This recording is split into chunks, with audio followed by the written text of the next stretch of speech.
आपको पता है कि जब इमरान खान की हुकूमत आई थी तब भी मौशी बहुत सारे चैलेंजेस थे, आज भी वही चैलेंजेस हैं, लेकिन इन चैलेंजेस से निपटने के लिए मौजूदा हुकूमत जो मुश्किल फैसले ले रही है, क्या ये मुश्किल फैसले जो हैं ये मुआशी इस्तेहकाम की तरफ मुस्तकबिल में लेके जाएंगे या मजीद इससे अदम इस्तेहकाम होगा?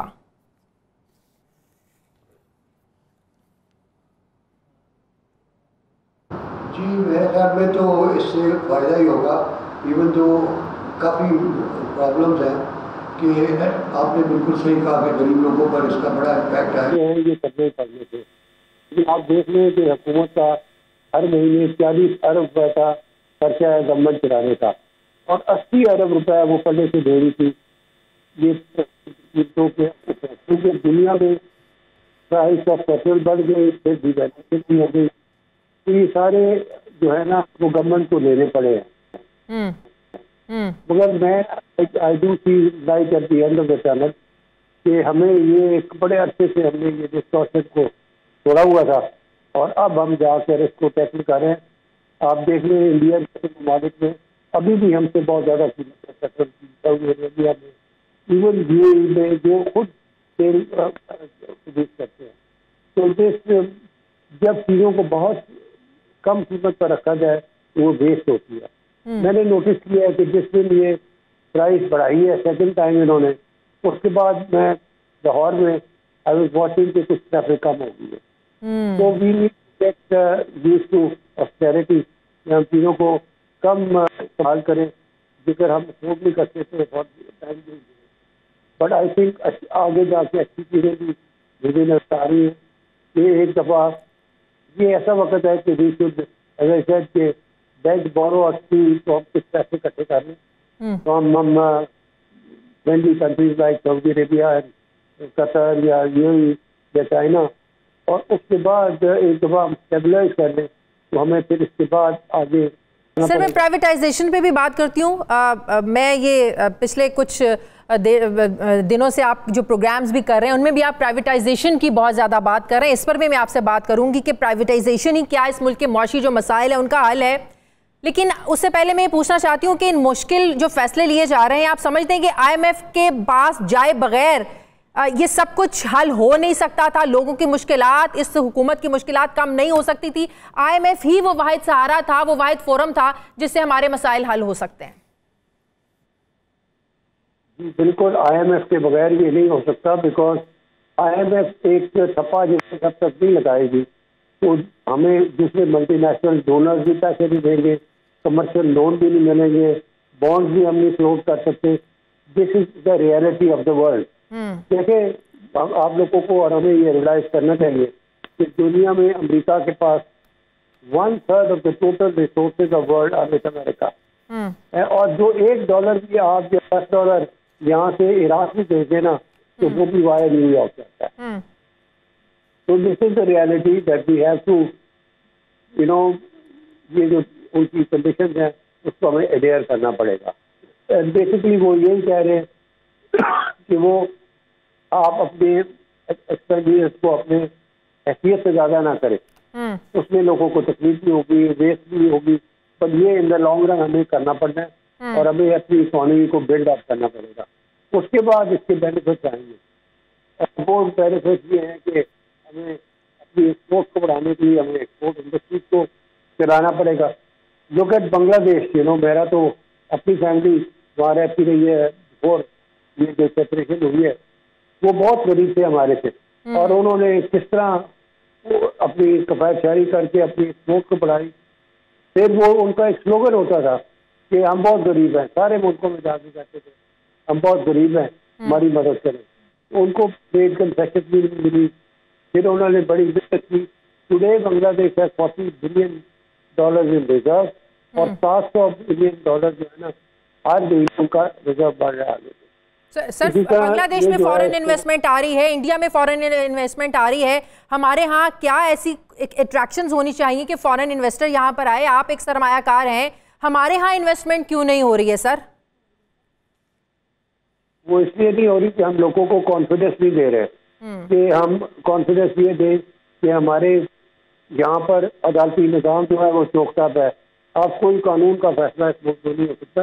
This is a very big issue foreigner जब आके देखता है कि जी मैं वहाँ जाकर के मेरे से गड़बड़ हो गई तो मैं कम से कम वहाँ से निकलूंगा कैसे बाहर। तो ये जो चीज़ें हैं हमारा जो एजुकेशन सिस्टम को हमें ठीक करना पड़ेगा। मैं अगर आपको एक बड़ा इंटरेस्टिंग बात बताता हूँ कि जब जॉर्ज बुश प्रेसिडेंट था तो मुशर्रफ साहब उसको मिलने गए, तो किसी एक आदमी ने कोई कोर्ट ऑर्डर कोयटा के कोर्ट से लिया हुआ था against an American company wasting out, $1 billion का एक पैकेज दिया हुआ था। तो जॉर्ज बुश ने मुशर्रफ से पूछा तो व्हाट्स दिस, तो उसको कोई जवाब ही नहीं था उसके पास। ये चीज़ें भी हम अपना देखें कि आप देखें deutsche bank, Barclays bank, bank of America, ब्रिलेज बैंक, सारे मुल्क को छोड़ के चले गए। We must do a soul searching on all these things कि हमारे साथ हो क्या रहा है। तो हमें बिजनेस फ्रेंडली भी होना पड़ेगा कि जो आए उसको कहें कि बड़ी मेहरबानी आप आए। और ये कई मिसें खत्म हो गई हैं। आप देखें हम कहते हैं एजुकेशन नहीं है पाकिस्तान में, तो सबसे ज़्यादा एजुकेटेड मुल्क इस इलाके में श्रीलंका है, सबसे ज़्यादा तालीम है, और वही बैंकरप्ट सबसे पहले हो गया। तो आप आके हमारी फैक्ट्रियों को देखें जहाँ पर ये औरतें काम कर रही हैं, you should come specially because you come from that sector, और देखें कि हम किस किस्म की एक्सपोर्ट कर रहे हैं और हमारे यहाँ कुछ बहुत चीज़ें हो रही है। सर अभी आपने कहा कि हम लोगों को कॉन्फिडेंस नहीं देते। यहाँ साहब मुझे यहाँ पर एक ब्रेक लेनी है, ब्रेक के बाद वापस आते हैं। नाज़रीन वक्त एक छोटे से वक्फे का, वापस आते हैं ब्रेक के बाद।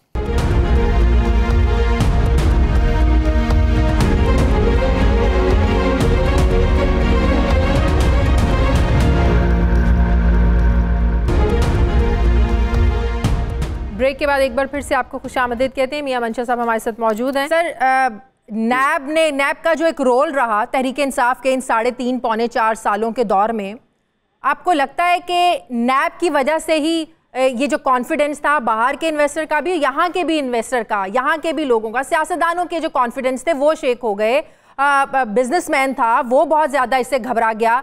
क्या नैब का इदारा बिल्कुल बंद हो जाना चाहिए या आप समझते हैं जो अभी तरमीम की हैं ये काफ़ी हैं? क्योंकि जाहिर है अगर करप्शन की है, करप्शन को ख़त्म भी होना है, और ये एक हकीकत है कि इस मुल्क का बहुत बड़ा मसला एक करप्शन है। तो अगर नैब ना हो तो फिर करप्शन कैसे ख़त्म हो?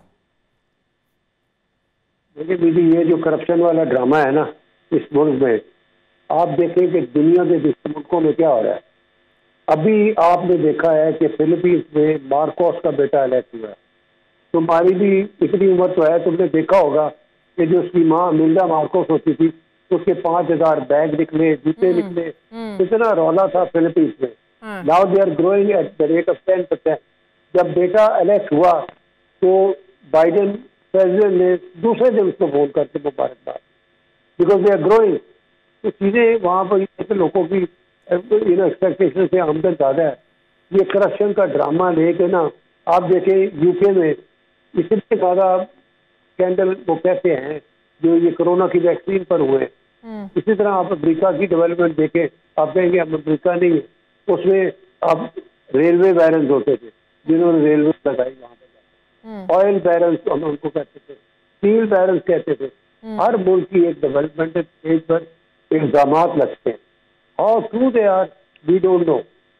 तो उसको जरा देखें कि ये चीज़ें जो है इस खाम में भी कुछ हवा बोला हुआ है, और किस किस तरह लोगों ने आके इस मुल्क में नैब ने लोगों के दफ्तरों में रेड किया।